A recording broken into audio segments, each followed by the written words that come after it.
আসসালামু আলাইকুম প্রিয় শিক্ষার্থী, কেমন আছো সবাই? ঠিকমতো দেখতে ও শুনতে পাচ্ছ কিনা আমাকে একটু কষ্ট করে জানিয়ে দাও। যদি সবকিছু ঠিক থাকে আমরা এই মুহূর্তে ক্লাস শুরু করতে চাই। আমাদের রসায়ন প্রথম পত্রের অন্যতম গুরুত্বপূর্ণ টপিক, যেটা নিয়ে স্টুডেন্টরা খুব প্যারায় থাকে, আমরা এই টপিক নিয়ে ক্লাস শুরু করছি। ইনশাল্লাহ আমরা 4টা বা তার 5টা ক্লাসের মাধ্যমে এই টপিকটা শেষ করার চেষ্টা করব। তো আজকে দেখতে পাচ্ছ এবং শুনতে পাচ্ছ কিনা আমাকে একটু জানাও। সবাই একটু কষ্ট করে কমেন্ট করো দেখতে ও শুনতে পাচ্ছ কিনা। তো প্রথমে আমরা কথা বলতে চাই রাসায়নিক সাম্য অবস্থা নিয়ে। রাসায়নিক সাম্য অবস্থা নিশ্চয়ই তোমরা 9-10 থেকে পড়ে আসছো, যে কোনো উভমুখী বিক্রিয়ার যে অবস্থায় সম্মুখমুখী ও পশ্চাৎমুখী উভয় বিক্রিয়ার বেগ সমান হয় তাকে রাসায়নিক সাম্য অবস্থা বলে। তাহলে কি বললাম? কোন উভমুখী বিক্রিয়ার যে অবস্থায় সম্মুখমুখী ও পশ্চাৎমুখী উভয় বিক্রিয়ার বেগ সমান হয় তাকে রাসায়নিক সাম্য অবস্থা বলে। তো আমরা এই জন্য ছোট ক্লাস থেকে অর্থাৎ 9-10 থেকে কিছু গ্রাফ পড়ে রাখছি। যেমন ধরা যাক এরকম কিছু, যে এটা একটা বিক্রিয়া, এখানে বিক্রিয়ার বেগ বা হার, আর এখানে হচ্ছে সময়। বিক্রিয়ার বেগ বা হার আর এখানে হচ্ছে সময়। তাহলে আমরা যেটা চিন্তা করতে পারি সেটা হচ্ছে এইরকম কিছু একটা। তাহলে চিন্তা করি, দেখো বিক্রিয়ার শুরুতে 9-10-এ তোমরা এই গ্রাফটা পড়েছো, বিক্রিয়ার শুরুতে সম্মুখমুখী বিক্রিয়ার বেগ অনেক বেশি থাকে। এটা হচ্ছে সম্মুখমুখী বিক্রিয়ার বেগ অনেক বেশি থাকে, আর এটা হচ্ছে পশ্চাৎমুখী বিক্রিয়ার বেগ। একটা হচ্ছে সম্মুখমুখী, একটা হচ্ছে পশ্চাৎমুখী। শুরুতে সম্মুখমুখী বিক্রিয়ার বেগ অনেক বেশি ছিল, সময়ের সাথে সাথে সম্মুখমুখী বিক্রিয়ার বেগ কমে এবং পশ্চাৎমুখী বিক্রিয়ার বেগ বাড়ে, এবং এই জায়গায় এসে উভয় বিক্রিয়ার বেগ কি হয়ে যায়? সমান হয়ে যায়। আর এই ব্যাপারটার নাম হচ্ছে সাম্য অবস্থা। অর্থাৎ কোন উভমুখী বিক্রিয়ার যে অবস্থায় সম্মুখমুখী এবং পশ্চাৎমুখী উভয় বিক্রিয়ার বেগ সমান হয় তাকে বলা হয় সাম্য অবস্থা। আমরা এটা 9-10 থেকে পড়েছি। বলো এই ব্যাপারটা ক্লিয়ার কিনা? তোমরা কি আগে থেকে জানো কিনা এটা ক্লিয়ার কিনা আমাকে একটু জানিয়ে দাও। ওকে, আমরা যে ক্লাস করছি যে টপিকে, সেটা হচ্ছে কি সাম্য অবস্থা, সাম্য ধ্রুবক তথা কেপি এবং কেসি, এই টপিকের ওপর। আচ্ছা, আমরা আরও একটা গ্রাফ 9-10-এ দেখে রেখেছিলাম, দেখে নেই আবার ওই গ্রাফটা। সেটা হচ্ছে এইটা। প্রথমত হচ্ছে ঘনমাত্রা, এইখানে ঘনমাত্রা আর এইখানে হচ্ছে সময়। তো তখন দেখা গিয়েছিল ব্যাপারটা এমন ছিল, এভাবে যাওয়ার পর এই জায়গা থেকে গ্রাফটা বা রেখাটা সমান হয়ে গিয়েছিল। এই জায়গা থেকে গ্রাফ বা রেখাটা সমান হয়ে গিয়েছিল। অর্থাৎ বোঝানো হচ্ছে এখানে এই গ্রাফ দিয়ে যেটা বোঝানো হচ্ছে যে কোনো উভমুখী বিক্রিয়ার সাম্য অবস্থায় ঘনমাত্রা কখনো সমান হবে না, কিন্তু সমান্তরাল হবে বা স্থির হবে বা অপরিবর্তনীয় হবে। ব্যাপারটা কিরকম? যে ধরা যাক একটা বিক্রিয়ায় এ বিক্রিয়ক আর বি হচ্ছে উৎপাদ, এ বিক্রিয়ক বি উৎপাদ। তো বিক্রিয়ার শুরুতে ধরা যাক এটা ছিল 5 মোল এবং এটা 1 লিটার পাত্রে ছিল, দ্যাটস এটা 5 মোল পার লিটার। তখন উৎপাদ ছিল না। এবার কিছু সময় পর মানে সাম্য অবস্থায় যাওয়ার আগে এটা হয়ে গেল 3, এটা হয়ে গেল 2, মানে এটা 3 মোল ছিল এবং এটা 2 মোল ছিল। এরপর আরো কিছু সময় পর এটা হয়ে গেল 2 এবং এটা হয়ে গেল 3। অর্থাৎ বলা হচ্ছে যে ধরা যাক এই সাম্য অবস্থায় যখন বিক্রিয়াটা উপনীত হলো তখন এটা 2 মোল এবং এটা 3 মোল থাকলো। তো যদি এই বিক্রিয়াটা সাম্য অবস্থায় একবার চলে যায়, তাহলে এই বিক্রিয়কের ঘনমাত্রা আর এই উৎপাদের ঘনমাত্রা আর চেঞ্জ হবে না। বিক্রিয়ক যা ছিল তাই থাকবে, উৎপাদ যা ছিল তাই থাকবে। তাহলে যদি আমরা আবার বলার চেষ্টা করি, একটা বিক্রিয়ায় যখন শুরুতে বিক্রিয়কের ঘনমাত্রা থাকে ম্যাক্সিমাম, বিক্রিয়ক থাকে ম্যাক্সিমাম, উৎপাদ থাকে না, 0 থাকে। কিছু সময় পর বিক্রিয়ক কমতে থাকে, উৎপাদ বাড়তে থাকে, এবং কখনো কখনো কাকতালীয়ভাবে বিক্রিয়ক উৎপাদের ঘনমাত্রা সমান হয়ে যেতে পারে। হবে না এটা বলছি না, কিন্তু সাম্য অবস্থায় এরকম কোনো শর্ত নাই যে বিক্রিয়ক ও উৎপাদের ঘনমাত্রা কি হইতে হবে? সমান হইতে হবে। কিন্তু বলা হচ্ছে যে একটা বিক্রিয়া সাম্য অবস্থায় উঠে যাওয়ার পর, ধরা যাক যখন সাম্য অবস্থায় উপনীত হয়েছে তখন বিক্রিয়ক ছিল এত, উৎপাদ ছিল এত, এরপর ওই বিক্রিয়ার আর কখনো ঘনমাত্রা বাড়বেও না, কমবেও না। বলো এই ব্যাপারটা ক্লিয়ার কিনা আমাকে একটু জানাও। তাহলে আমরা কি পেলাম? কোন উভমুখী বিক্রিয়ার সাম্য অবস্থায় সম্মুখমুখী বিক্রিয়ার বেগ কি? সম্মুখমুখী বিক্রিয়ার বেগ এবং পশ্চাৎমুখী বিক্রিয়ার বেগ সমান হয়, কিন্তু উভমুখী বিক্রিয়ার সাম্য অবস্থায় ঘনমাত্রার মান সমান হইতেও পারে, নাও পারে। অর্থাৎ ঘনমাত্রা সমান হওয়াটা এখানে ম্যান্ডেটরি নয়, কিন্তু ঘনমাত্রা স্থির থাকবে। অর্থাৎ সাম্য অবস্থায় যাওয়ার পর বিক্রিয়কের ঘনমাত্রা উৎপাদের ঘনমাত্রা যেমন ছিল তেমনই থাকবে, এটা আর কখনো চেঞ্জ হবে না। নিশ্চয়ই ক্লিয়ার, আমাকে জানাও ক্লিয়ার কিনা। যারা ফেসবুকে যুক্ত হয়েছো তারা চাইলে জুমে যুক্ত হয়ে যেতে পারো। হ্যাঁ, তাহলে ক্লাসটা তোমার জন্য আরো ইন্টারেক্টিভ হবে। বলো এটা ক্লিয়ার কিনা? এটা 9-10-এর একটা পড়া ছিল, এটা ক্লিয়ার কিনা? আমরা ফেসবুকেও জুম লিংক দিয়ে দিয়েছি। আচ্ছা, তোমরা যারা কমেন্ট করে আমাদের সাথে কোঅপারেট করছো, ক্লাসটিকে ইন্টারেক্টিভ করছো, তাদেরকে অনেক ধন্যবাদ। তোমরা কমেন্ট করলে ক্লাস করতে আরও ভালো লাগবে বা আমারও ক্লাস নিতে অনেক ভালো লাগবে। ওকে, আমরা আবার চলে যাই পরবর্তী কিছু আলোচনায়। এগুলো 9-10 থেকে পড়েছো, তোমাদের জাস্ট ধারণা দেওয়ার জন্য বা মনে করিয়ে দেওয়ার জন্য আমরা আবার পড়াচ্ছি। দেখো সাম্য অবস্থার বৈশিষ্ট্য।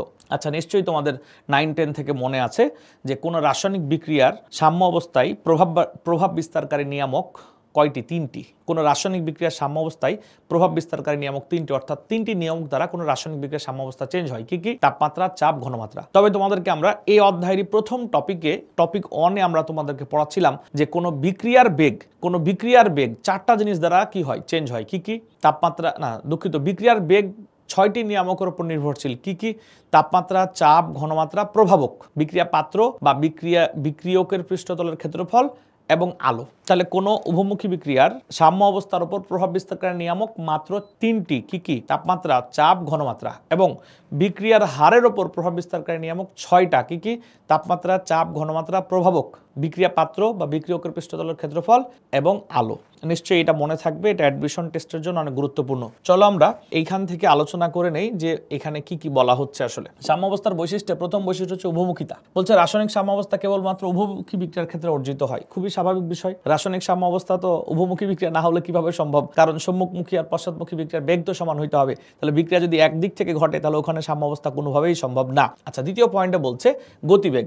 এটা তো আমরা অলরেডি জানি যে সাম্য অবস্থায় উভমুখী বিক্রিয়া অর্থাৎ সম্মুখ এবং পশ্চাৎমুখী উভয় বিক্রিয়ার বেগ পরস্পর কি হতে হবে? সমান হইতে হবে। আচ্ছা, বিক্রিয়ার অসম্পূর্ণতা, এটা খুব ইম্পর্টেন্ট একটা কথা। নিশ্চয়ই তোমরা জানো যে উভমুখী বিক্রিয়া একটা ইনকমপ্লিট রিয়াকশন। যদি এমসিকিউ এরকম কোশ্চেন আসে নিচের কোন বিক্রিয়াটি অসম্পূর্ণ বিক্রিয়া, তখন বুঝে নিতে হবে উভমুখী বিক্রিয়া। দেখো উভমুখী বিক্রিয়া কেন সেটা অসম্পূর্ণ বিক্রিয়া কেন? কারণ এখানে তো কখনো সমস্ত বিক্রিয়ক উৎপাদ তৈরি করে না, আবার কখনো সমস্ত উৎপাদ বিক্রিয়ক তৈরি করে না। তার মানে কি? বিক্রিয়াটা উভয় দিক থেকে সম্পন্ন হয়, সম্মুখমুখী এবং কি পশ্চাৎমুখী উভয় দিক থেকে সম্পন্ন হয়। তার মানে উভমুখী বিক্রিয়া কি কমপ্লিট রিয়াকশন? কখনো কি সমস্ত বিক্রিয়ক উৎপাদে পরিণত হয় বা কখনো কি সমস্ত উৎপাদ বিক্রিয়কে পরিণত হয়? নিশ্চয়ই তা হয় না। তার মানে উভমুখী বিক্রিয়া সম্পন্ন হয় কি না, নাকি ইনকমপ্লিট থেকে যায়? নিশ্চয়ই ইনকমপ্লিট থেকে যায়। আমরা এখন উভমুখী বিক্রিয়া নিয়ে পড়ছি না, পড়ছি উভমুখী বিক্রিয়ার সাম্য অবস্থা নিয়ে, যেখানে শুধু বিক্রিয়ক উৎপাদে পরিণত হয় না, উৎপাদ বিক্রিয়কে পরিণত হয় না, সম্মুখমুখী ও পশ্চাৎমুখী উভয় বিক্রিয়ার বেগ সমান থাকে। তাহলে উভমুখী বিক্রিয়ার সাম্য অবস্থা কখনো কি হবে না, মানে কমপ্লিট রিয়াকশন হবে না, ইনকমপ্লিট রিয়াকশনই থাকবে। নিশ্চয়ই ব্যাপারটি ক্লিয়ার, আমাকে একটু জানো ক্লিয়ার কিনা। এরপর বলছে প্রভাবকের ভূমিকাহীনতা। আচ্ছা, এইটা তোমরা নিশ্চয়ই অলরেডি বোঝো যে রাসায়নিক বিক্রিয়ার সাম্য অবস্থার উপর প্রভাব বিস্তারকারী নিয়ামক মাত্র 3টা। কি কি? তাপমাত্রা, চাপ এবং কি ঘনমাত্রা। ওইখানে প্রভাবক নাই। প্রভাবক বিক্রিয়ার গতি বাড়াইতে পারে, কমাইতে পারে, অর্থাৎ দ্রুত বিক্রিয়াটা ঘটাতে পারে অথবা গতি হ্রাস করতে পারে, কিন্তু কোনোভাবেই প্রভাবক সাম্য অবস্থাকে প্রভাবিত করতে পারে না। তুমি প্রভাবক যোগ করে সম্মুখমুখী বিক্রিয়ার গতিবেগ যদি বাড়াও, অটোমেটিক রিভার্স বিক্রিয়ার সময় পশ্চাৎমুখী বিক্রিয়ার বেগ সমান হয়ে যাবে এবং যে অবস্থায় উভয় বিক্রিয়ার বেগ সমান থাকে তাকে আমরা শুধুমাত্র সাম্য অবস্থা বলি। তাহলে সাম্য অবস্থায় প্রভাবকের কোনো ভূমিকা নেই। এরপর দেখো বলে দেওয়া আছে সাম্যের স্থায়িত্ব, সাম্যের অবস্থান বা উভয় দিকে সুগম্যতা।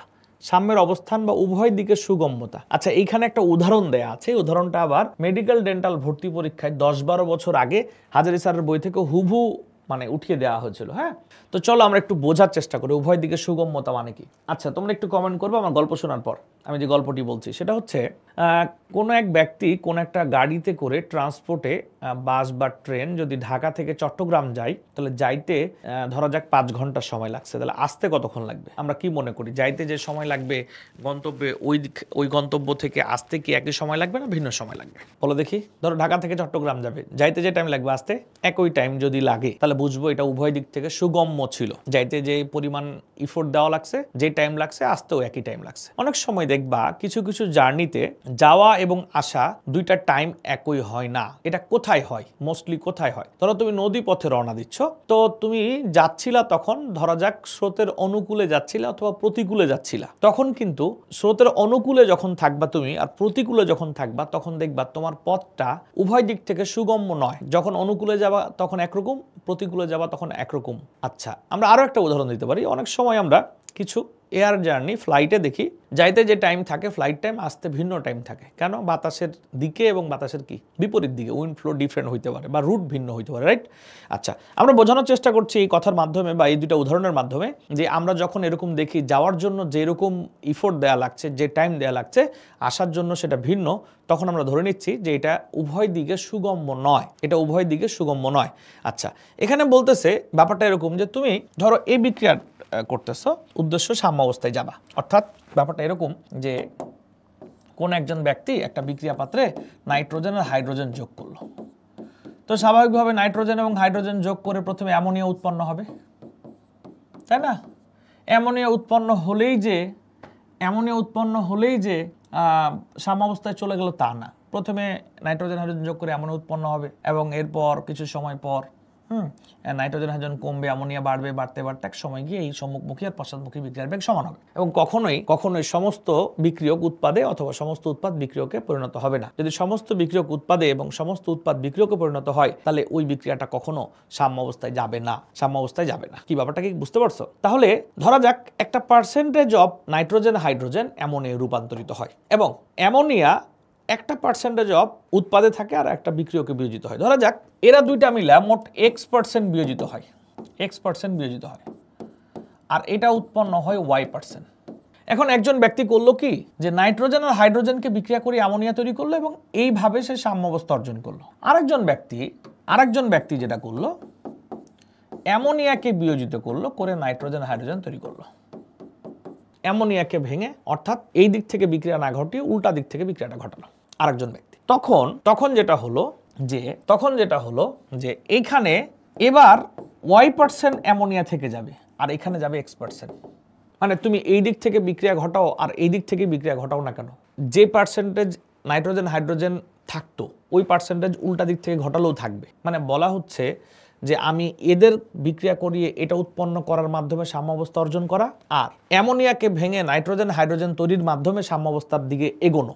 যে দিক থেকেই তুমি সাম্য অবস্থা অর্জন করতে চাও না কেন, আলাদা কোনো তুমি কি পাবা না, মানে আলাদা কোনো ব্যারিয়ার পাবা না, আলাদা কোনো বাধা পাবা না। উভয় দিক থেকে তুমি একইভাবে সাম্য অবস্থা অর্জন করতে পারবা। তাই বলা হচ্ছে এই বিক্রিয়াটি উভয় দিক থেকে সুগম্য।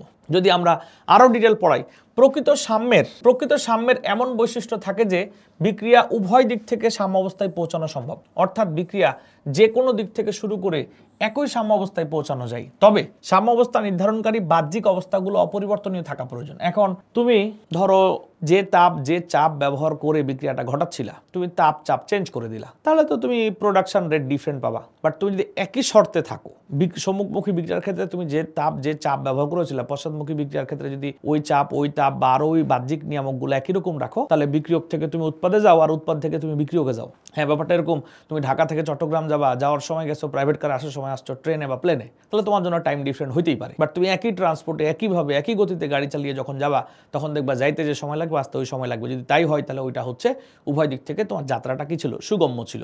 আমার মনে হয় এই পয়েন্টটা বুঝতে পেরেছো। সবাই বুঝেছো কিনা আমাকে একটু সবাই কমেন্ট করে জানাও, দ্রুত জানাও, কমেন্ট করো। ধন্যবাদ যারা কমেন্ট করছো তাদেরকে। এবার চলে যাই আমরা, কি লেখা আছে একটু দেখি আমরা। দেখো, সাম্যের স্থায়িত্ব মানে বলছে যদি কোনো উভমুখী বিক্রিয়া একবার সাম্য অবস্থায় চলে যায় তাহলে ও চিরকাল বাহ্যিক কোনো প্রভাব দ্বারা যদি তাকে প্রভাবিত করা না হয় তাহলে চিরকাল সাম্য অবস্থায় থাকবে।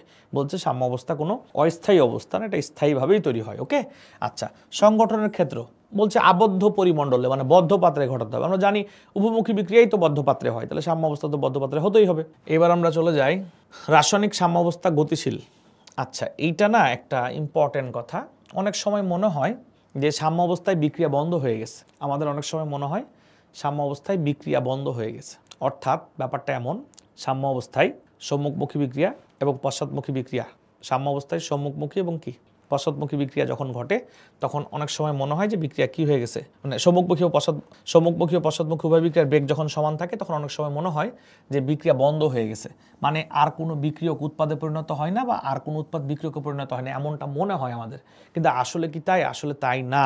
আসলে ব্যাপারটা এমন যে যেই হারে বিক্রিয়ক উৎপাদ তৈরি করতেছে ওই একই হারে উৎপাদ বিক্রিয়ক তৈরি করছে। আর এজন্য তোমার কাছে মনে হচ্ছে বিক্রিয়া বন্ধ হয়ে আছে, কিন্তু আসলে বিক্রিয়া বন্ধ হয়ে নাই। নিশ্চয়ই ক্লিয়ার হয়ে যাওয়ার কথা, আমাকে জানাও ক্লিয়ার কিনা। আচ্ছা, সাম্য অবস্থা চলমান প্রকৃতির। এইটা প্রমাণের জন্য একটা ঘটনা আর কি এখানে বর্ণনা করে দেয়া আছে। ওই যে এই ব্যাপারটা তোমার 9-10-এর একটা বায়োলজি প্র্যাকটিক্যালের সাথে কিছুটা রিলেট করে। তোমাদের 9-10-এ তোমরা যখন বায়োলজি প্র্যাকটিক্যাল করো তখন পেপারোমিয়া গাছ দেখেছো নিশ্চয়ই। ওইটার মানে সেলগুলা হচ্ছে ট্রান্সপারেন্ট, যখন রঙিন কোনো দ্রবণ ওর মধ্য দিয়ে গাছ যখন উদ্ভিদ যখন রঙিন কোনো দ্রবণ মূলরম দিয়ে শোষণ করে তখন ওই পেপারোমিয়ার সেলগুলো এমন যে ওইটা হচ্ছে স্পষ্ট বোঝা যায়, তাই না? ঠিক তেমনই এখানে আমরা যদি আয়োডিন ব্যবহার করে বিক্রিয়াটা ঘটাই, যেটা কিনা তেজস্ক্রিয় আয়োডিন, তাহলে আয়োডিনের নিজস্ব একটা বর্ণ আছে। ওই বর্ণের মাধ্যমে আমরা বুঝতে পারবো যে বিক্রিয়ক কখন উৎপাদে পরিণত হচ্ছে আর কখন উৎপাদ বিক্রিয়কে পরিণত হচ্ছে। না হলে নর্মালি বাহ্যিকভাবে তুমি এটা বুঝতে পারবে না। কেন বুঝতে পারবে না? কারণ মানে যেই সময়ে বিক্রিয়ক উৎপাদে পরিণত হয় যতটুকু, ঠিক ওই হারে উৎপাদ আবার বিক্রিয়কে পরিণত হয়। তাই দেখে মনে হয় আপাত দৃষ্টিতে বিক্রিয়া বন্ধ হয়ে গেছে। আচ্ছা, এখানে লেখা আছে সকল রাসায়নিক বিক্রিয়া কার দিকে ধাবমান? সাম্য অবস্থার দিকে ধাবমান। মানে সব রাসায়নিক বিক্রিয়ায় সাম্য অবস্থা অর্জন করতে চাই, এটাই বোঝানো হয়েছে। তেমন কিছু না এখানে। এই দেখো সবচেয়ে ইম্পর্টেন্ট পড়া, যেটা আমরা ফার্স্ট পেপার দ্বিতীয় চ্যাপ্টার গুণগত রসায়ন থেকে তোমাদেরকে এই গল্প শুনিয়ে আসছি। তোমাদেরকে আমরা ভরক্রিয়া সূত্র পড়াবো। খেয়াল করছো কিনা? এই ভরক্রিয়া সূত্র কতবার বোর্ডে আসছে। ব্যাপারটা এরকম না যে ভরক্রিয়া সূত্র শুধু জ্ঞানমূলক কোশ্চেন আসছে। ব্যাপারটা এরকম, ভরক্রিয়া সূত্র থেকে অনেক অ্যাপ্লিকেশন তোমার জানা দরকার। ওকে, এবং আমরা অনেক কনসেপ্ট ক্লিয়ার করবো। এটা হচ্ছে আমাদের মূল পড়ার দিকে আমরা আস্তে আস্তে প্রবেশ করছি। ওকে, তো চলো আমরা ভরক্রিয়া সূত্রে কি লেখা আছে এটা একটু পড়ে দেখবো। বলছে নির্দিষ্ট তাপমাত্রায় একটি বিক্রিয়ার গতিবেগ, নির্দিষ্ট তাপমাত্রায় একটি বিক্রিয়ার গতিবেগ বিক্রিয়ায় অংশগ্রহণকারী প্রতিটি বিক্রিয়কের সক্রিয় ভরের সমানুপাতিক। এটা হচ্ছে ভরক্রিয়া সূত্র বা অ্যাক্টিভ ম্যাসেজ ল। তাহলে আমরা যদি আবার পড়ি, নির্দিষ্ট তাপমাত্রায় একটি বিক্রিয়ার গতিবেগ বিক্রিয়ায় অংশগ্রহণকারী প্রতিটি বিক্রিয়কের সক্রিয় ভরের সমানুপাতিক। এখানে আমার সাথে তোমরা হয়তো একমত হবে, তুমি এখানকার প্রতিটা শব্দই বোঝো, শুধু একটা বিষয় বাদে, সেটা হচ্ছে সক্রিয় ভর। সক্রিয় ভর, যার ইংরেজি নাম হচ্ছে অ্যাক্টিভ ম্যাসেজ। তাহলে যদি আবার বলি, নির্দিষ্ট তাপমাত্রায় একটি বিক্রিয়ার গতিবেগ বিক্রিয়া অংশগ্রহণকারী প্রতিটি বিক্রিয়কের সক্রিয় ভরের সমানুপাতিক। সক্রিয় ভর বলতে বোঝাচ্ছে মোলার ঘনমাত্রা,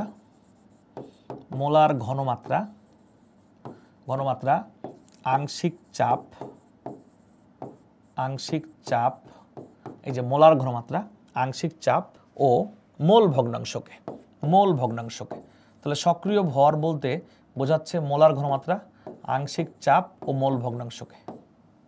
মোলার ঘনমাত্রা, আংশিক চাপ ও কি মোল ভগ্নাংশ বোঝাচ্ছে সক্রিয় ভর। তাহলে যদি আমরা এখন চিন্তা করি যে কি আসলে, দেখো আমি ধরো একটা ঘটনায় কোন এক গ্রুপের কোন এক গোষ্ঠীর 500 জন লোক একটা সংঘর্ষে লিপ্ত হচ্ছে, অপর গ্রুপের ওই 500 জন লোকই সংঘর্ষে লিপ্ত হচ্ছে। কে জিতবে বলতো? কে তাদের সংঘর্ষে জিতবে? এটা কিন্তু ডিপেন্ড করবে ওই মানুষগুলার মধ্যে, 500 জনের মধ্যে কোথায় অ্যাক্টিভ মানুষের সংখ্যা বেশি। 500 জন থাকলে তো লাভ নাই যদি ওখানে অ্যাক্টিভ মানুষ না থাকে। দেখা গেলো এক গ্রুপে 500 জন লোক আছে কিন্তু অ্যাক্টিভ মানুষ 100 জন, আর এক গ্রুপে 500 জন লোক আছে কিন্তু অ্যাক্টিভ মানুষ 200 জন। তোমার কাছে দেখে কোয়ান্টিটি সমান মনে হলো, আসলে তাদের সাকসেস রেট কিন্তু 500 জনের উপর ডিপেন্ড করবে না, ডিপেন্ড করবে মূলত অ্যাক্টিভ লোকজনের উপর। ব্যাপারটা নিশ্চয়ই বুঝতে পারছো। তাই বলছে একটা বিক্রিয়ায় যত বিক্রিয়ক থাকে সব বিক্রিয়কের ঘনমাত্রার উপর নিশ্চয়ই বিক্রিয়ার বেগ নির্ভর করে না। ওই বিক্রিয়কগুলোর মধ্যে যে সকল অণু বিক্রিয়ায় অ্যাক্টিভলি অংশগ্রহণ করে তারা মূলত বিক্রিয়ার বেগ বা গতিটা কি করে নির্ধারণ করে। এখন কোশ্চেন হচ্ছে, এই যে সক্রিয় ভর, মানে যতটুকু ভর অ্যাক্টিভ থাকে, এই সক্রিয় ভরটা কয়ভাবে পরিমাপ করা যায়? মোলার ঘনমাত্রা দিয়ে পরিমাপ করা যায়, আংশিক চাপ দিয়ে করা হয়, মোল ভগ্নাংশ দিয়ে করা হয়। মোল ভগ্নাংশ আমরা পড়লেও আমাদের ইন্টারমিডিয়েটে কেপিকেসি পড়ার সময় মোল ভগ্নাংশটা দরকার হবে না, এটা অনার্স লেভেলে গিয়ে দরকার হতে পারে। ঘনমাত্রা এবং আংশিক চাপ নিয়ে আমরা কাজ করব। ঘনমাত্রার সামনে আবার মোলার ঘনমাত্রা বলা হলো কেন? মানে ঘনমাত্রাকে মোলার ঘনমাত্রা বলা হলো কেন? কে বলতে পারে? মাইক্রোফোন অ্যাক্সেস দিয়ে দিচ্ছি। ঘনমাত্রাকে মোলার ঘনমাত্রা বলা হলো কেন? বা ঘনমাত্রা আর মোলার ঘনমাত্রার মধ্যে পার্থক্য কি? কে বলতে পারে? বলো দেখি। ঘনমাত্রা আর, হ্যাঁ বলো। মোলার ঘনমাত্রা বলতে এক মোলে যতটুকু দ্রবীভূত থাকবে সেইটা, আর এমনি ঘনমাত্রা বলতে টোটাল দ্রবণে যতটুকু আছে।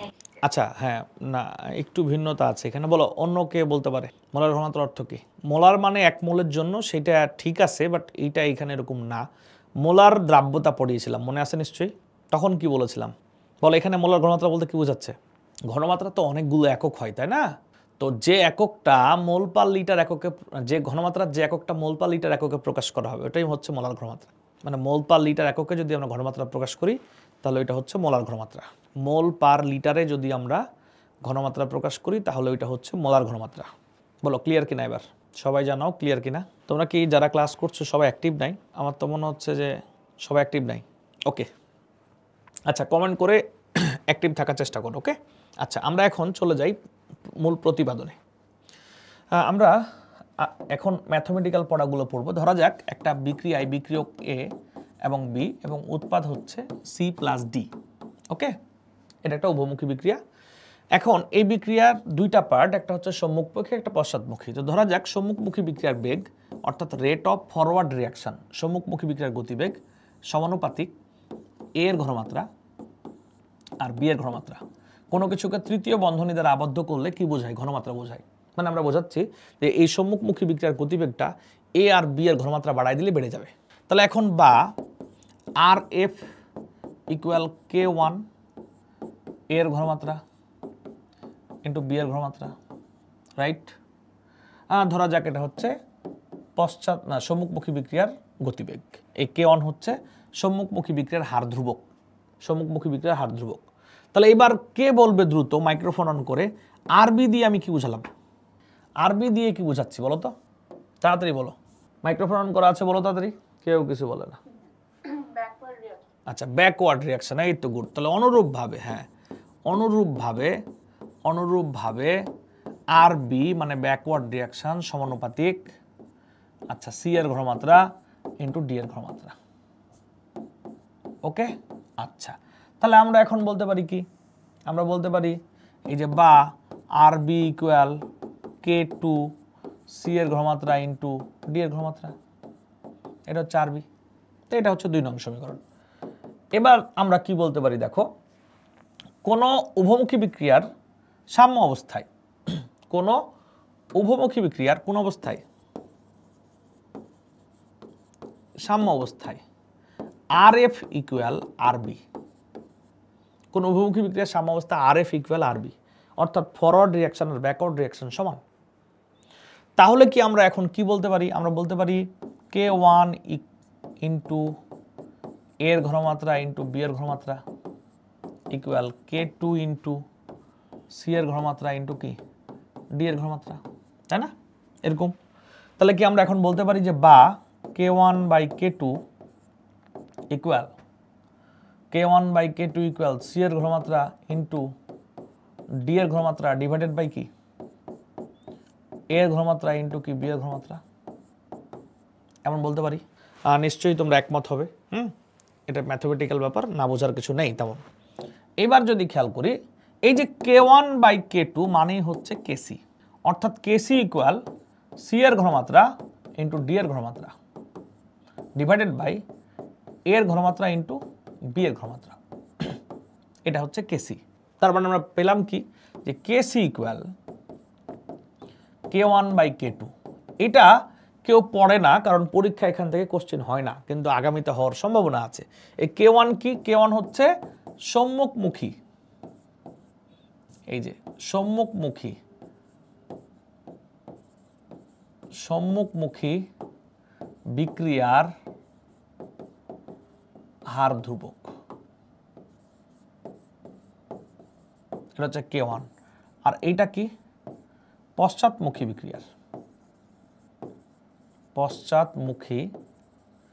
বিক্রিয়ার হার ধ্রুবক এইটা। তাহলে KC equal K1 by K2। K1 হচ্ছে সম্মুখমুখী বিক্রিয়ার হার ধ্রুবক আর K2 হচ্ছে পশ্চাৎমুখী বিক্রিয়ার হার ধ্রুবক। নিশ্চয়ই ব্যাপারটি ক্লিয়ার, নিশ্চয়ই ব্যাপারটি ক্লিয়ার। ওকে, আচ্ছা, কার কোনো কোশ্চেন আছে? তাহলে এখন এখানে কেসি কি? কেসি হচ্ছে সাম্য ধ্রুবক। কেসি হচ্ছে সাম্য ধ্রুবক, অর্থাৎ কেসি হচ্ছে এই যে কেসি হচ্ছে মোলার ঘনমাত্রায় প্রকাশিত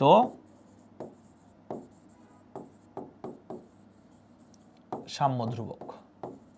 এই তো কেসি নট অনলি সাম্য ধ্রুবক, এমন একটি সাম্য ধ্রুবক যেখানে তার উপাদানগুলোকে মোলার ঘনমাত্রা রাশি দ্বারা প্রকাশ করা হচ্ছে।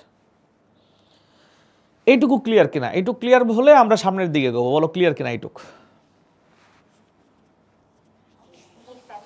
ওকে, তোমাদেরকে অনেক ধন্যবাদ যারা কমেন্ট করছো। আমরা চলে যাই এবার আমরা যদি এই ব্যাপারটাকে যদি আমরা আংশিক চাপ দিয়ে প্রকাশ করতাম। কি দিয়ে প্রকাশ করতাম? আংশিক চাপ দিয়ে প্রকাশ করতাম তখন এটা হয়ে যেত কেপি।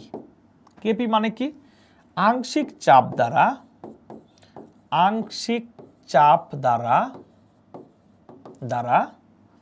প্রকাশিত সাম্য ধ্রুবক। এই তো কেপি হচ্ছে কি? আংশিক চাপ দ্বারা প্রকাশিত সাম্য ধ্রুবক। নিশ্চয়ই এটা ক্লিয়ার। কেপিটা কি? আংশিক চাপ দ্বারা প্রকাশিত সাম্য ধ্রুবক। ওকে ওকে, আমরা চলে যাই এবার একটা বিক্রিয়া দেখে কিভাবে বুঝবো যে কোনটা কেপি কোনটা কেসি সমীকরণ। ওকে, আচ্ছা আবার ফিরে আসি আমরা পুরনো আলোচনায়। a plus B. আচ্ছা আমি কি একটু ফাস্ট পড়াচ্ছি, একটু স্লো পড়াবো, এরকম কিছু বলো তো, একটু কমেন্ট করো সবাই। ঠিক আছে নাকি আমরা একটু স্লো পড়াবো? দ্রুত কমেন্ট করো। তোমাদের কাছে কি মনে হচ্ছে, বুঝতে পারছো নাকি আমি একটু স্লো পড়াবো? ওকে, বুঝতে পারছো। হ্যাঁ, তোমাদেরকে অনেক ধন্যবাদ, তোমরা যারা কমেন্ট করছো তাহলে আমি বুঝতে পারছি। আচ্ছা এবার দেখো, আমরা এখন একটা বিক্রিয়া দেখে কিভাবে বুঝবো যে এর গাণিতিক সমীকরণ কি হবে। এই দেখো একটা উভমুখী বিক্রিয়া, এর সহগ হচ্ছে এ, এটা বি, এটা এল, এটা এম। ওকে ওকে, আচ্ছা এখন আসবো আমরা। দেখো যদি আমরা কেসির সমীকরণ লিখি তাহলে কি হবে? প্রথমে আমরা উৎপাদের ঘনমাত্রা লিখব, যেহেতু কেসি মানে ঘনমাত্রায় প্রকাশিত সাম্য ধ্রুবক। হ্যাঁ, কে মানে সাম্য ধ্রুবক আর সি দিয়ে বোঝাচ্ছি ঘনমাত্রা দ্বারা প্রকাশিত সাম্য ধ্রুবক। ওকে, এখানে উৎপাদ কি? সি। আচ্ছা এই সি এর সহগটা কি? এল। সহগ যা হয় এটা পাওয়ার হয়ে যায়। আবার এটা কি? ডি। সহগটা কি? এম। পাওয়ার হয়ে যায় এম। এবার আসো, এ এর ঘনমাত্রা, সহগ কি? পাওয়ার এ। বি এর ঘনমাত্রা, সহগ কি? Power B. এটা ভরক্রিয়া সূত্র অনুযায়ী হয়। আচ্ছা নিশ্চয়ই এটা বুঝতে পারছো, এটা ভরক্রিয়া সূত্র অনুযায়ী হয়। এবার আমরা কথা বলবো কেপি নিয়ে। কি নিয়ে কথা বলবো? কেপি। তো কেপিটা কি হবে? জাস্ট কেসির জায়গায় যেখানে ঘনমাত্রা ব্যবহার করেছে ওখানে এখন কি হয়ে যাবে? আংশিক চাপ হয়ে যাবে। তাহলে পি অফ সি, বলো তো পি অফ সি দিয়ে কি বুঝালাম? কে বলবে? পি অফ সি দিয়ে কি বুঝালাম? কে বলবে? বলো, দ্রুত বলো। তাহলে এই সি এর আংশিক চাপ টু দি পাওয়ার এল গুণ পি অফ ডি এর আংশিক চাপ টু দি পাওয়ার কি? M. P of B power A, P of B power B. এই হচ্ছে বিষয়। তাহলে আমরা এখান থেকে যা বুঝলাম, যা লিখলাম, তা থেকে আমরা সবাই তিনটা সংজ্ঞা বের করার চেষ্টা করব। ফার্স্ট কোশ্চেন হচ্ছে কোশ্চেন 1, সাম্য ধ্রুবক বা সাম্যাঙ্ক কি? আর দ্বিতীয় কোশ্চেন কেপি বা কেসি কি?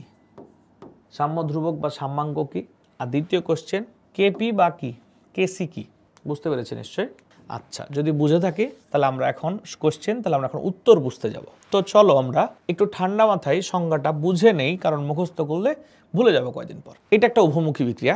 ফার্স্ট কথা হচ্ছে বিক্রিয়াটা সাম্য অবস্থায় থাকতে হবে। তার আগের কথা হচ্ছে তাপমাত্রা স্থির হতে হবে। তাহলে আমরা এখন যদি কথাটাকে গুছিয়ে ফেলি, কোন উভমুখী বিক্রিয়ার সাম্য অবস্থায় এরা কি?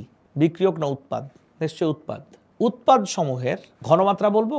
আচ্ছা যদি সাম্য ধ্রুবক বা সাম্যাঙ্ক বলা হয় তখন আমরা বলবো সক্রিয় ভর, মানে সাম্য ধ্রুবক মানে কেপিও না কেসিও না, কোনটা? সক্রিয় ভর, যে কোনো একটা হইতে পারে। বাট যখন আমি কেপি বলবো তখন মেনশন করে দিতে হবে আংশিক চাপ, যখন আমরা কেসি বলবো তখন মেনশন করে দিতে হবে ঘনমাত্রা। কারণ সক্রিয় ভরকে ঘনমাত্রাও প্রকাশ করা যায়, আবার কিসে প্রকাশ করা যায়? আংশিক চাপ দিয়েও প্রকাশ করা যায়। তাহলে আমি আবার বলি, কোনো না স্থির তাপমাত্রায় কোনো উভমুখী বিক্রিয়ার সাম্য অবস্থায় উৎপাদ সমূহের সক্রিয় ভরের ঘাতসহ গুণফল এবং বিক্রিয়ক সমূহের সক্রিয় ভরের ঘাতসহ গুণফলের অনুপাতকে সাম্য ধ্রুবক বা সাম্যাঙ্ক বলে। আমি যদি আবার বলি, কোনো উভমুখী বিক্রিয়ার সাম্য অবস্থায় উৎপাদ সমূহের সক্রিয় ভরের ঘাতসহ গুণফল এবং বিক্রিয়ক সমূহের সক্রিয় ভরের ঘাতসহ গুণফলের অনুপাতকে সাম্য ধ্রুবক বা সাম্যাঙ্ক বলে। যদি আমরা আবার একটু বলি, কোনো উভমুখী বিক্রিয়ার সাম্য অবস্থায়, এটা এবার বলার সঙ্গে সঙ্গে একটু বলবা, বুঝতে পারছো কিনা? কোন উভমুখী বিক্রিয়ার সাম্য অবস্থায় উৎপাদের সক্রিয় ভর এবং এর ঘাতসহ গুণফল এবং বিক্রিয়কের সক্রিয় ভরের ঘাতসহ গুণফলের অনুপাতকে বলা হয় সাম্যাঙ্ক বা সাম্য ধ্রুবক। ওকে, ক্লিয়ার কিনা বলো? সাম্যাঙ্ক বা সাম্য ধ্রুবকের সংজ্ঞা ক্লিয়ার কিনা? সবাই দ্রুত জানাও ক্লিয়ার কিনা। দ্রুত বলো, কমেন্ট করো।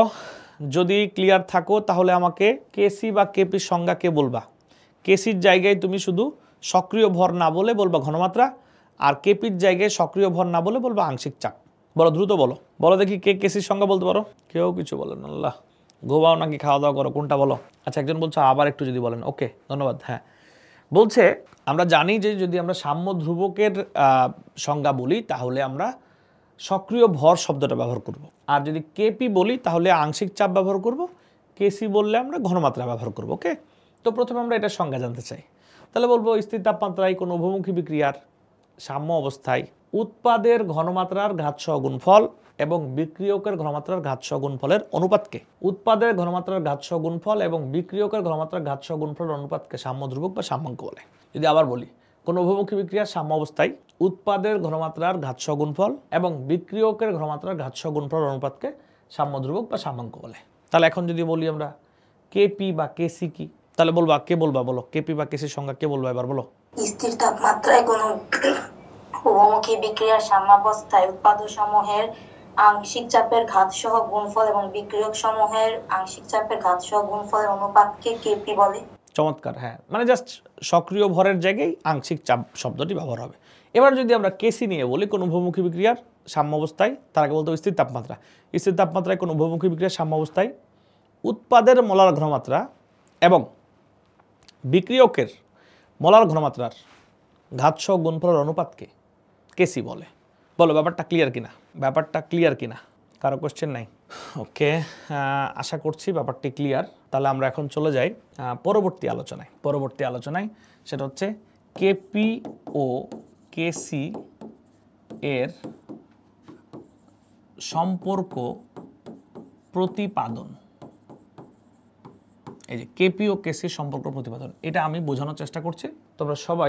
তোমরা সবাই যেটা করবা, এটা দেখে দেখে খাতায় উঠানোর চেষ্টা করবা। নিশ্চয়ই কমেন্ট করে জানাবা এটা কি দেখেছো কিনা, কখনো এরকম কোনো সমীকরণ কখনো দেখেছো কিনা, কমেন্ট করতে থাকো, অ্যাক্টিভ থাকো একটু ক্লাসে। হ্যাঁ, তাহলে আমরা জানি যে এরকম কিছু দেখেছি, এটা হচ্ছে আদর্শ গ্যাসের সমীকরণ। এবার আমরা বলতে পারি P = N/V/RT, নিশ্চয়ই এটাও দেখেছো। আবার বলতে পারি P = CRT, অর্থাৎ এটা হচ্ছে 1 নং সমীকরণ। এই C = N/V, এটা 1 নং সমীকরণ গেল, 1 নং সমীকরণ। এবার আমরা কথা বলবো আবারও একই বিক্রিয়া, A + B উৎপন্ন হচ্ছে C + D, এটা সহগ A, এটা সহগ B, এটা L, এটা M, নাকি? আচ্ছা, এই বিক্রিয়ার জন্য আমরা যদি প্রথমে কেসির সমীকরণ লিখি, তাহলে কি জানি আমরা? যে উৎপাদের ঘনমাত্রার ঘাতসহ গুণফল এবং বিক্রিয়কের ঘনমাত্রার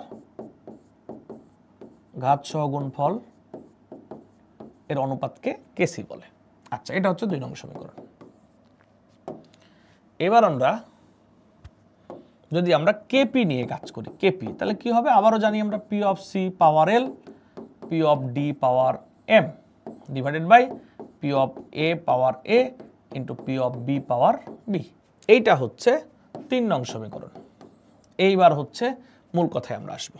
1 নং সমীকরণ থেকে P এর মান 3 নঙে বসাইতে হবে। 1 নং সমীকরণে P এর মান 3 নঙে বসাইতে হবে।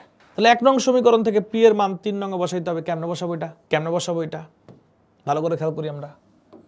ওকে, আচ্ছা দেখো তো, এখানে একটু বলো তো, বুদ্ধি খাটিয়ে বলো তো, এখানে CRT, P = এখানে হচ্ছে CRT, এখানে CRTর কোনটা উপাদান কাস্টমাইজ হবে? কোনটা উপাদান কাস্টমাইজ হবে? RT কি কাস্টমাইজ হবে নাকি RT সবার জন্য সেম? নিশ্চয়ই R এর মান তো গ্যাস ধ্রুবক, সেটা সবার জন্য সেম হবে। আর এখানে পুরো ঘটনায় তাপমাত্রা কি স্থির, তাহলে R এবং T কারোর জন্য স্পেসিফিক না, সবার জন্যই সমান। ওকে, আচ্ছা তাহলে আমরা এখন এরকম লিখতে পারি, দেখো কি না, যে কেপি ইকুয়াল, ভালো করে খেয়াল করি, C/RT, মানে RT কে আমরা কাস্টমাইজ করি নাই, পাওয়ার L, নিশ্চয়ই একমত হবে। এবার C/D/RT পাওয়ার M, এইবার C/A/RT power A into C/B/RT power B। তাহলে আমরা এখন কি চিন্তা করতে পারি? কেপি ইকুয়াল, একটু চিন্তা করো, C/C পাওয়ার L গুণ C/D পাওয়ার কি M, বুঝতে না পারলে বলবা, C/A পাওয়ার A, C/B পাওয়ার কি B গুণ RT টু দি পাওয়ার এই যে L + M, আচ্ছা এখানে বোঝা যাবে না হয়তো বা, এই যে এখানে এল প্লাস এম মাইনাস মাইনাস কি এ প্লাস বি, এল প্লাস এম মাইনাস এ প্লাস বি। তাহলে এটা কি ক্লিয়ার কিনা? এটা ক্লিয়ার কিনা? সবাই ক্লিয়ার কিনা? এবং যদি ক্লিয়ার হয়ে থাকো আমাকে একটা কথার উত্তর সবাই দেওয়ার চেষ্টা করো, সবাই দেওয়ার চেষ্টা করো, সবাই দেওয়ার চেষ্টা করো। এইটা কি? এটা দেখলে কিছু মনে পড়ে? বলো তো এটা কি? চমৎকার, এটা দেখলে কেসির কথা মনে পড়ে, কারণ যদিও দেখতে একরকম না বাট মূলত একই, তাই না? এটা দেখলে আমাদের কেসির কথা মনে পড়ে। তাহলে আমরা বলতে পারি এবার কেপি ইকুয়াল কেসি, এই যে R T equal N2 minus N1, N2 minus N1। আচ্ছা, এখন N2 এবং N1 এর সাথে আমরা পরিচিত হই। N1 হচ্ছে বিক্রিয়কের মোট মোল সংখ্যা, এটা হচ্ছে বিক্রিয়কের মোট মোল সংখ্যা। তাহলে কে বলবে N2 কি হবে? N2 হচ্ছে উৎপাদের মোট মোল সংখ্যা। তাহলে এখন আমরা কি বলতে পারি? KP equal KC R T power del N, KP equal KC R T to the power del N. Del N মানে কি? N2 minus N1। এটাই হচ্ছে এই দেখো, এটাই হচ্ছে আমাদের কেপি ও কেসির মধ্যে নির্ণয় সম্পর্ক। এটাই হচ্ছে আমাদের নির্ণেয় সম্পর্ক। কার মধ্যে? কেপি ও কেসির মধ্যে। এটা আমাদের নির্ণেয় সম্পর্ক। বলো ক্লিয়ার কিনা? সবাই জানো এটা ক্লিয়ার কিনা? ওকে, আমরা এখন যদি এটা ক্লিয়ার হয়ে থাকি আমরা ডেল এন নির্ণয় শিখবো। ওকে, ডেল এন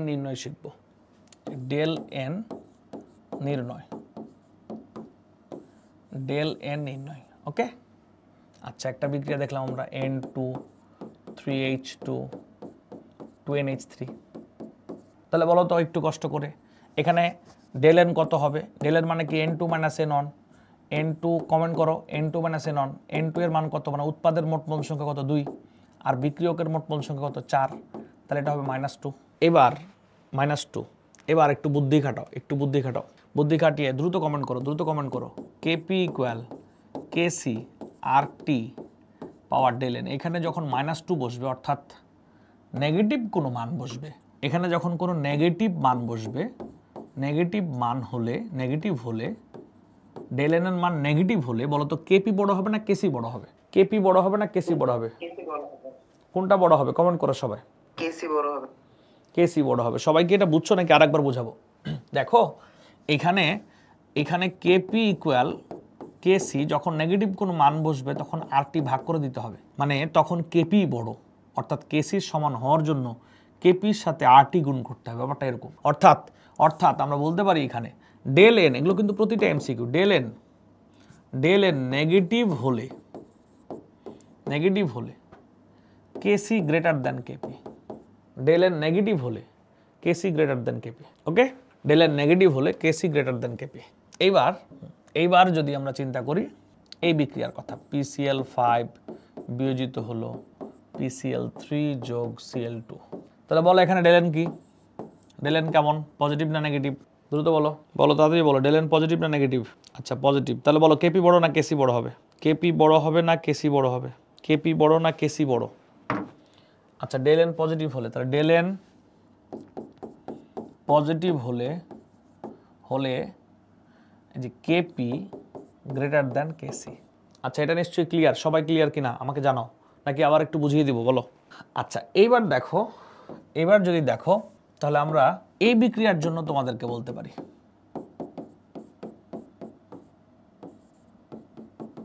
বলো এখানে ডেল এন কেমন? পজিটিভ না নেগেটিভ? ডেল এন এর মান কত? দ্রুত কমেন্ট করো দেখি। এই বিক্রিয়া ডেল এন এর মান কত? দ্রুত কমেন্ট করো। 0। কিভাবে 0 পাইলা?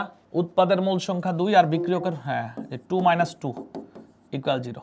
তাহলে KP equal KC R T to the power 0। তাহলে বলো কেপি বড় না কেসি বড়? তাড়াতাড়ি বলো। এই বিক্রিয়ায় কেপি বড় না কেসি বড়? তাড়াতাড়ি বলো। দুইটাই সমান। চমৎকার, কেপি ইকুয়াল কেসি। তাহলে আমরা অনেকগুলা বিষয় শিখে ফেললাম। একটা জায়গায় দেখলাম কেপি বড়, এক জায়গায় পড়লাম কেসি বড়, এক জায়গায় পড়লাম কেপি কেসি সমান, তাই না? ওকে, নিশ্চয়ই ক্লিয়ার। আমরা এখন কথা বলবো আর দুইটা বিষয় নিয়ে আজকে ক্লাসে, তারপর আগামী দিন থেকে আমাদের ইকুয়েশন প্রতিপাদন এবং অঙ্ক শুরু হবে ইনশাল্লাহ। হ্যাঁ, আচ্ছা, দুইটা বিষয় কি কি? একটা হচ্ছে খুব ঝামেলাপূর্ণ বিষয়। ঝামেলাপূর্ণ বিষয় হচ্ছে কেপি কেসির একক। আচ্ছা, তোমরা কি জানো আগামীকালকে আমাদের ক্লাস রয়েছে? তোমরা কি জানো যে নূরে তাসিন কই?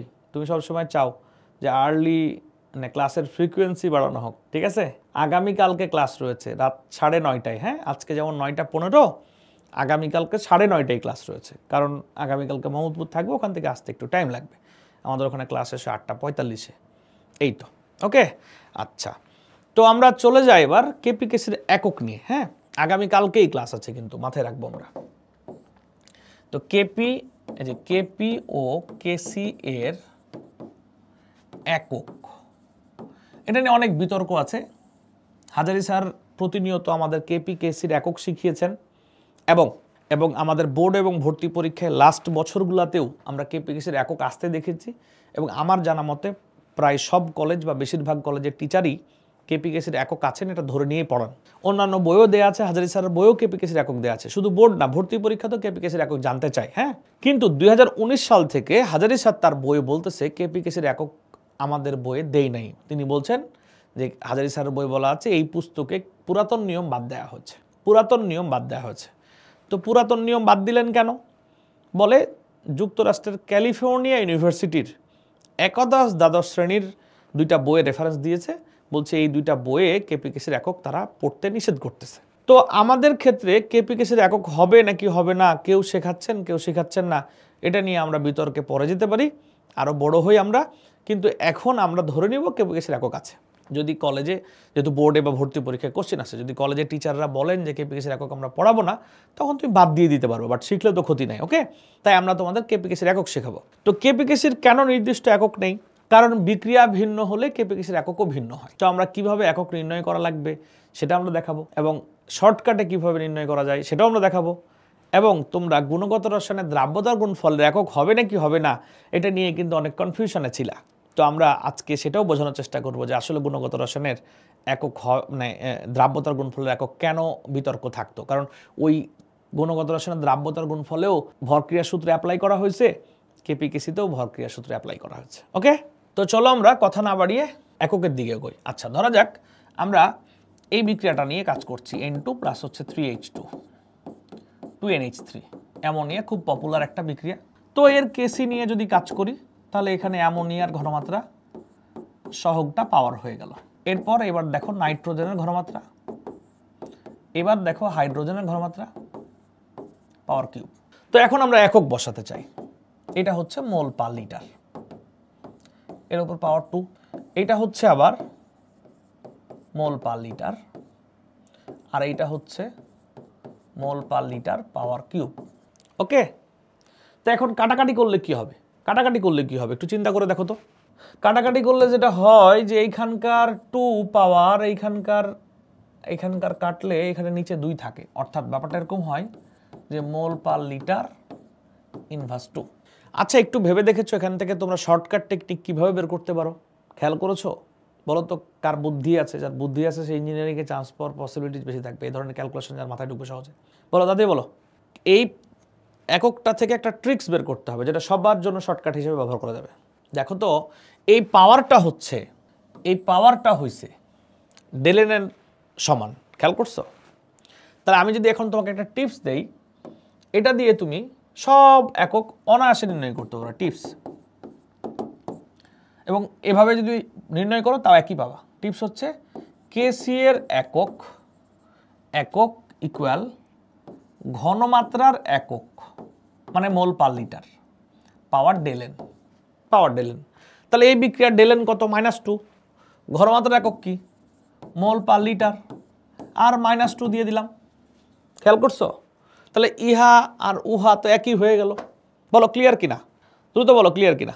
তাহলে এখন তোমরা আমাকে বলবা কেপির এককের টিপস কি হবে। কেপি এর একক ইকুয়াল চাপের একক টু দি পাওয়ার ডেলেন। কেপি এর একক ইকুয়াল চাপের একক to the power del N. KP এর একক ইকুয়াল চাপের একক to the power del N. তাহলে কে তাড়াতাড়ি বলবে এই PCl5 বিয়োজিত হচ্ছে PCl3 যোগ Cl2। তাহলে এই বিক্রিয়ার জন্য চাপের একক যদি ATM ভাবা হয় তাহলে ATM power 1, that means ATM। যদি চাপের একক ভাবা হয় প্যাসকেল তাহলে প্যাসকেল পাওয়ার 1 মানে প্যাসকেল। আবার এখানে যদি আমরা কেপির একক বের করতাম, এখানে যদি আমরা কেপির একক বের করতাম ATM ধরতাম তাহলে ATM ইনভার্স 2 বা প্যাসকেল ইনভার্স 2। সবাইকে এটা বুঝতে পেরেছি কিনা কিভাবে কেপি কেসের একক নির্ণয় করতে হবে? সবাইকে ক্লিয়ার কিনা? সবাইকে ক্লিয়ার কিনা? সবাইকে ক্লিয়ার কিনা বলো? Okay clear. আচ্ছা, কি তোমাদের কেপি কেসির অঙ্ক অনেকের কাছে কঠিন লাগে? অনেক কঠিন লাগছে নাকি? টপিকগুলোকে অনেক কঠিন না কিন্তু বুঝলে, হ্যাঁ। এজন্য দেখো আমরা অঙ্কের আগে অনেক কিছু পড়িয়ে ফেলতেছি যাতে কনসেপ্ট ক্লিয়ার হয়ে যায়। ওকে, আচ্ছা, ক্লাসগুলো ধারাবাহিকভাবে করো এবং না পারলে তো রেকর্ড থাকবে, ঘুরিয়ে ফিরিয়ে দেখতে থাকবা। এবং যাতে তোমরা কয় তারিখ পরীক্ষা দেওয়া হয়েছে? 24 তারিখ অনেক মোহাম্মদপুরে পরীক্ষা দেওয়া হয়েছে, ফার্মগেটে তো অনেক ব্যাচে পরীক্ষা হয়ে গেছে বা হবে আগামীতে, যাতে এই পরীক্ষায় তোমরা ভালো করতে পারো। ওকে, তাহলে এবার দেখা যাক, বুদ্ধি খাটিয়ে উত্তর দাও। N2 প্লাস হচ্ছে O2, ওই পারে গিয়ে 2NO। এই বিক্রিয়ায় কে বলবে কেসির একক কি, কেপির একক কি? এই বিক্রিয়ায় কে বলবে কেসির একক কি, কেপির একক কি? দ্রুত বলো, এই বিক্রিয়ায় কেসির একক কি, কেপির একক কি? তাড়াতাড়ি বলো। অলরেডি একজন কমেন্ট করেছো, জারিফা ফাতিমা একক নেই। আচ্ছা, খেয়াল করো, কেসি মানে হচ্ছে মোল পার লিটার, ঘনমাত্রা একক, পাওয়ার ডেল এন 0। তাহলে কোনো কিছু 0 মানে 1 মানে একক নেই। এখানে ATM যদি ধরি, ATM পাওয়ার 0 মানে কি 1 মানে একক নেই। তার মানে যখন ডেল এন 0 হয় তাহলে ডেল এন 0 হলে কেপি বা কেসি, পুরাতন নিয়ম আর নতুন নিয়ম, কোনো নিয়মে একক নেই। নতুন নিয়মে তো কারোই একক নেই, আর পুরাতন নিয়মেও কেপি না, ডেল এন 0 হলে কেপি কেসির কোনো একক নেই। নিশ্চয়ই ক্লিয়ার। আমরা এখন সাম্য অবস্থা, সাম্য ধ্রুবকের কিছু থিওরি পড়ে নিব আজকে, দিয়ে থিওরি পড়ে নিয়ে আজকে ক্লাস শেষ করে দেব। আগামীকালকে 9:30 থেকে আবার ক্লাস হবে, হ্যাঁ। ওই দিন একদম ইকুয়েশন প্রতিপাদন থেকে অঙ্ক, তারপরে আবার সোমবার বুধবার ইনশাল্লাহ ক্লাস নিয়ে আমরা এটা শেষ করে দেওয়ার চেষ্টা করব। তো চলো, আর তোমাদের যদি মনে হয় যে আজকে আরও ক্লাস করার মতো ধৈর্য আছে তাহলে আমরা আরেকটু ক্লাস কন্টিনিউ করতে পারি সাম্য ধ্রুবকের ক্লাস শেষ করে। এই দেখো, এখানে আমরা অনেক কিছু পড়ে ফেলছি, এগুলো দেখবা লেকচার শিট থেকে, অনেক কিছু পড়ে ফেলছি আজকে আলহামদুলিল্লাহ। আমরা, তোমরা যদি মনে করো যে না এই টপিক পরে আরও পড়ার ধৈর্য আছে তাহলে আমরা আরও কন্টিনিউ করবো, অসুবিধা না আজকেই। তো যত আগে শেষ হবে তোমাদের জন্য ভালো। আচ্ছা, একজন বলছো নেক্সট ক্লাসে, মানে ও ক্ষুধা লাগছে মনে হয়। দেখো এই যে এখানে আমরা এই শর্তগুলো পড়িয়ে ফেলেছি, কেপি কেসির একক, কেপি কেসির তুলনা, কখন বড় কখন ছোট, কে বড় কে ছোট, হ্যাঁ। এই দেখো এই কোশ্চিনটা কত বেশি আসছে, খেয়াল করেছো? মনে হয় আরও আসছে, জায়গা নাই দেখে দেই নাই। কি লেখা আছে? সাম্য ধ্রুবকের মান কখনো কি শূন্য বা অসীম হতে পারে। চিন্তা করছো এটা কত কঠিন একটা কোশ্চিন মনে হচ্ছে না? আচ্ছা, কঠিন না, একদম পানি ভাত, বুঝলে? এই দেখো, এটা একটা বিক্রিয়া, এটা সাম্য ধ্রুবক কেসি। কেসি মানে কি? উৎপাদ ডিভাইডেড বাই বিক্রিয়ক। আচ্ছা বলো তো, আচ্ছা খেয়াল করো, এই যে কেসি মানে উৎপাদ ডিভাইড বাই বিক্রিয়ক। এখন দেখো, তুমি ভাবো, কেসির মান যদি শূন্য হতে হয় তাহলে কে শূন্য হইতে হবে? উৎপাদ। কেসির মান যদি শূন্য হইতে হয় তাহলে কে শূন্য হইতে হবে? উৎপাদ শূন্য হইতে হবে, নাকি? এখন বলো তো, সাম্য অবস্থায় কি কখনো উৎপাদ শূন্য হওয়া সম্ভব? সাম্য অবস্থায় কি কখনো উৎপাদ শূন্য হওয়া সম্ভব? সাম্য অবস্থায় কখনো উৎপাদ শূন্য হওয়া সম্ভব না, কারণ সাম্য অবস্থায় কখনো বিক্রিয়কও শূন্য হবে না, উৎপাদও শূন্য হবে না। যেহেতু সাম্য অবস্থায় কখনো উৎপাদ শূন্য হওয়া সম্ভব না, আর দ্যাটস হয় এটা শূন্য হবে না। বলছে কেসি বা কেপির মান শূন্য হতে হলে উৎপাদ শূন্য হতে হবে, কিন্তু যা বাস্তবে সম্ভব না। এবার আবার বলতেছে কেসির মান যদি অসীম হতে হয় তাহলে এই যে হরটা শূন্য হতে হবে। হর শূন্য হলে এটা অসীম হবে। তো হর কি শূন্য হয়েছে? হর তো শূন্য হয় নাই। মানে কোনোদিন কি বিক্রিয়ক শূন্য হবে? তা হবে না। তাই বলছে যেহেতু সাম্য অবস্থায় কখনো উৎপাদ শূন্য হবে না, বিক্রিয়ক শূন্য হবে না, তাই সাম্য অবস্থার মান কখনো কি হবে না? শূন্য বা অসীম হবে না। নিশ্চয়ই ক্লিয়ার? হ্যাঁ, ক্লিয়ার কিনা আমাকে জানো, এই কোশ্চেনটা ক্লিয়ার কিনা? এটা অনেক গুরুত্বপূর্ণ কোশ্চেন, নাকি আবার বোঝাবো? একটু দ্রুত বলো ক্লিয়ার কিনা। ওকে, ক্লিয়ার জানাচ্ছ। এই যে আমরা এইটা এখন পড়তে যাচ্ছিলাম। আচ্ছা, খাতায় এখন ইম্পর্ট্যান্ট একটা কথা বললে ভর্তি পরীক্ষা যখন তুমি দিবা কোথাও না কোথাও এটা কমন পাবা ইনশাল্লাহ, হ্যাঁ। আচ্ছা, আমি একটা বিষয় পড়িয়ে দিচ্ছি। বিক্রিয়ার হার, প্রথমত বিক্রিয়ার হার কে বলবে? বিক্রিয়ার হারের ওপর প্রভাব বিস্তারকারী নিয়ামক কয়টা? কে বলবে? তাড়াতাড়ি বলো তো, কে বলবে? বিক্রিয়ার হারের ওপর প্রভাব বিস্তারকারী নিয়ামক কয়টা? দ্রুত বলো, কে বলতে পারো? 4টা না 6টা? বলো কি কি 6টা, কে বলবে? আমি হেল্প করছি। বিক্রিয়ার গতি বাড়িয়ে দিতে পারে, কমিয়ে দিতে পারে কোন কোন 6টা বিষয়? তাপমাত্রা, চাপ, ঘনমাত্রা, তারপর কি? প্রভাবক, তারপর কি? বিক্রিয়ার একক ক্ষেত্রফল। আচ্ছা, বিক্রিয়া পাত্র বা বিক্রিয়কের পৃষ্ঠতলের ক্ষেত্রফল। আর একটা হচ্ছে আলো। আমরা 9-10-এ পড়েছি, মাইক্রোফোন বন্ধ করে দাও, আমরা 9-10-এ পড়েছি ওই যে মিথেন আর ক্লোরিনের যে বিক্রিয়া অর্গানিক কেমিস্ট্রিতে পড়ছিলাম, ওইখানে আলো, মৃদু সূর্যালোক আর তীব্র সূর্যালোকের কারণে বিক্রিয়ার গতি কম বা বেশি হয়ে যেত, তাই না? আবার কখনো কখনো বিক্রিয়া পাত্র বা বিক্রিয়কের পৃষ্ঠতলের ক্ষেত্রফলও, দেখো না আমরা রান্নাঘরে গিয়ে যে কোনো পাতিলে রান্না করলে সময় কিন্তু সমান লাগে না, ভিন্ন ভিন্ন সময় লাগে, তাই না? তাহলে পাতিলের উপরও অনেক ক্ষেত্রে রান্না করার সময়টা ডিপেন্ড করে। এই জন্য বলা হচ্ছে বিক্রিয়া কোন পাত্রে ঘটাচ্ছ তার উপর ডিপেন্ড করবে বিক্রিয়ার গতিবেগ কেমন হবে। প্রভাবকের তো কাজই বিক্রিয়ার গতি নিয়ে, আর তাপমাত্রা, চাপ, ঘনমাত্রা এরা তো বিক্রিয়ার গতি বাড়ায় বা কমায়। ওকে, আচ্ছা, এবার সাম্য অবস্থার উপর প্রভাব বিস্তারকারী নিয়ামক কয়টা? 9-10-এ পড়েছো, তাড়াতাড়ি বলো তো কয়টা? সাম্য অবস্থা বলো, সাম্য অবস্থার উপর প্রভাব বিস্তারকারী নিয়ামক কয়টা? তাড়াতাড়ি বলো, সবাই পারে এটা। 3টা, অনেকে কমেন্ট করছো, অনেক ধন্যবাদ। কি কি? তাপমাত্রা, চাপ, ঘনমাত্রা। তাপমাত্রা, চাপ, ঘনমাত্রা। ওকে, এইবার দেখো আমরা কথা বলবো সাম্য ধ্রুবক নিয়ে। হ্যাঁ, সাম্য ধ্রুবক, এর উপর প্রভাব বিস্তারকারী নিয়ামক মাত্র একটা, only temperature. Only temperature. Okay, temperature. তাহলে সাম্য ধ্রুবকের উপর প্রভাব বিস্তারকারী নিয়ামক মাত্র একটা, কি? Only temperature. বলো ক্লিয়ার কিনা? ক্লিয়ার কিনা দ্রুত জানাও। তো এখন চলো আমরা বৈশিষ্ট্য পড়ে নিই। হ্যাঁ, বলছে এখানে যদি অনেকগুলা কথা বলছে, বাট সব কথার মুদ্রা কথা দুইটা। এই যে 1 নম্বর পয়েন্ট, একটি নির্দিষ্ট তাপমাত্রায় বিক্রিয়ার সাম্য ধ্রুবক নির্দিষ্ট, মানে আমরা বলছি শুধুমাত্র সাম্য ধ্রুবককে চেঞ্জ করতে পারে শুধুমাত্র তাপমাত্রা, সাম্য অবস্থাকে চেঞ্জ করতে পারে তাপমাত্রা, চাপ, ঘনমাত্রা, বাট সাম্য ধ্রুবককে চেঞ্জ করতে পারে শুধু তাপমাত্রা। এটা আমরা মনে রাখবো, মনে রাখবো, মনে রাখবো। আবার বলছি, সাম্য অবস্থাকে চেঞ্জ করতে পারে তাপমাত্রা, চাপ, ঘনমাত্রা, কিন্তু সাম্য ধ্রুবককে চেঞ্জ করে শুধু তাপমাত্রা। তো বলা হচ্ছে নির্দিষ্ট তাপমাত্রায় বিক্রিয়ার হার না বিক্রিয়া, একটি বিক্রিয়া সাম্য ধ্রুবক নির্দিষ্ট, মানে তাপমাত্রা চেঞ্জ করলে সাম্য ধ্রুবক চেঞ্জ হবে। এবার আসে হচ্ছে একবার সাম্য অবস্থা উপনীত হলে বিক্রিয়ক বা উৎপাদের ঘনমাত্রা কোনোভাবে পরিবর্তন করলে সাম্য ধ্রুবকের কোনো পরিবর্তন হয় না। মানে বলছে যে ঘনমাত্রা চেঞ্জ করলে সাম্য ধ্রুবক কখনো চেঞ্জ হয় না, সেটাই বোঝানোর চেষ্টা করছে। এবার বলছে তাপমাত্রা বাড়ালে বা কমালে সাম্য ধ্রুবক পরিবর্তিত হয়, কিন্তু চাপের পরিবর্তনে সাম্য ধ্রুবক পরিবর্তিত হয় না। ওই একই কথা, শুধু তাপমাত্রার উপর নির্ভরশীল হয়, ঘনমাত্রার উপর না, আর চাপের কারণেও চেঞ্জ হয় না। সেটা 3টা কথা মূলত একটা কথা দিয়েই কভার করা যায়। ওকে, এবার তাপমাত্রা অপরিবর্তিত রেখে চাপ বা ঘনমাত্রা পরিবর্তন করলে সাম্য অবস্থার পরিবর্তন হয়, তবে সাম্য ধ্রুবকের মানের পরিবর্তন হয় না। কিন্তু তাপমাত্রা পরিবর্তিত হলে সাম্য ধ্রুবকের মানের পরিবর্তন হয় না। একই কথা বারবার বলা হচ্ছে। হ্যাঁ, প্রথম 4টা কথার একটাই কথা, প্রথম 4টা পয়েন্টের একটাই কথা। তাপমাত্রা পরিবর্তন করলে সাম্য ধ্রুবক পরিবর্তন হবে, কিন্তু চাপ, ঘনমাত্রা পরিবর্তন করলে সাম্য অবস্থার পরিবর্তন হবে, বাট সাম্য ধ্রুবকের পরিবর্তন হবে না। এবার দেখা যাক যে আসলে এই 5 নাম্বার পয়েন্টটা কে বুঝতে পারো। হ্যাঁ, 5 নাম্বার পয়েন্টটা কে বুঝতে পারো? এই তো, সাম্য ধ্রুবকের মান থেকে কোনো বিক্রিয়া প্রদত্ত শর্ত অবস্থায় কতটুকু সম্পন্ন হবে। যদি আমরা আবার বলি, সাম্য ধ্রুবকের মান থেকে কোনো বিক্রিয়া প্রদত্ত শর্ত অবস্থায় কতটুকু সম্পন্ন হবে তা বোঝা যায়।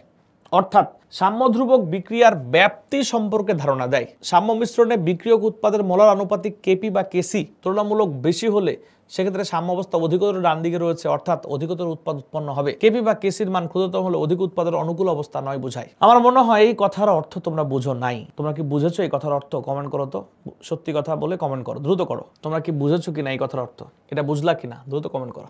না স্যার, সোজা বাংলা একটা কথা, এক কথায় 4টা লাইন শেষ করে দিচ্ছি। ধরো তুমি একটা বিক্রিয়া ঘটাচ্ছ একটা শর্তে, মানে এক তাপমাত্রা এক চাপ, আরেকজন আরেক শর্তে বিক্রিয়াটা ঘটাচ্ছে, যার কারণে একজনের কেপির মান কথার কথা হলো 1 ATM, আরেকজনের কেপি এর মান হলো 1.5 কেপির মান।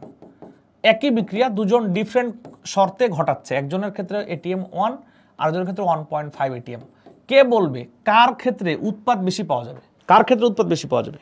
যখন কেপি বড় তখন উৎপাদ বেশি হবে, যখন কেপি বড় তখন উৎপাদ বেশি হবে। অর্থাৎ যদি কোনো বিক্রিয়ার কেপি বা কেসি বড় হয়, তাহলে বলতো কেপি বা কেসি যখন বড় হয় তখন কোনটা বড় হয়, লব নাকি হর? লব নাকি হর? কমেন্ট করো দেখি।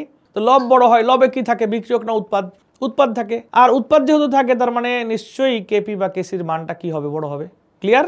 আমরা বলার চেষ্টা করছি কেপি বা কেসি হচ্ছে উৎপাদ এবং বিক্রিয়কের অনুপাত। আর দ্যাটস ওয়াই যদি কোনো বিক্রিয়ায় কেপি বা কেসি বড় হয় তাহলে বুঝতে হবে ওখানে প্রোডাক্ট বেশি পাচ্ছি, মানে উৎপাদ বেশি পাচ্ছি। মানে বোঝানো হচ্ছে ওই অবস্থাটা ওই বিক্রিয়ার জন্য অনুকূল অবস্থা, প্রতিকূল অবস্থা নয়, মানে ওই অবস্থায় বিক্রিয়াটা বেশি সম্পন্ন হচ্ছে, মানে বেশি বিক্রিয়ক প্রোডাক্ট তৈরি করছে, ব্যাপারটা এরকম। এবার কি ক্লিয়ার কিনা? আমি কি আবার বলবো, আরেকবার বলবো? কমেন্ট করো ক্লিয়ার নাকি আবার বলবো? ওকে, বুঝেছো, তোমাদেরকে অনেক ধন্যবাদ। লাস্ট কথা অলরেডি বুঝে ফেলেছো, আগেই পড়ে ফেলেছো। এই যে সাম্য ধ্রুবকের মান কখনো শূন্য বা অসীম হয় না। হ্যাঁ, এই তো আমরা আগামী দিন ইকুয়েশন প্রতিপাদন এবং অঙ্ক করা শুরু করব। আগামীকালকেই 9:30টায় ক্লাস হবে, যদি আল্লাহ আমাকে সুস্থ রাখে। ইনশাল্লাহ আগামীকালকে ক্লাসে দেখা হচ্ছে। সবাই ভালো থাকো, সুস্থ থাকো, ধন্যবাদ সবাইকে।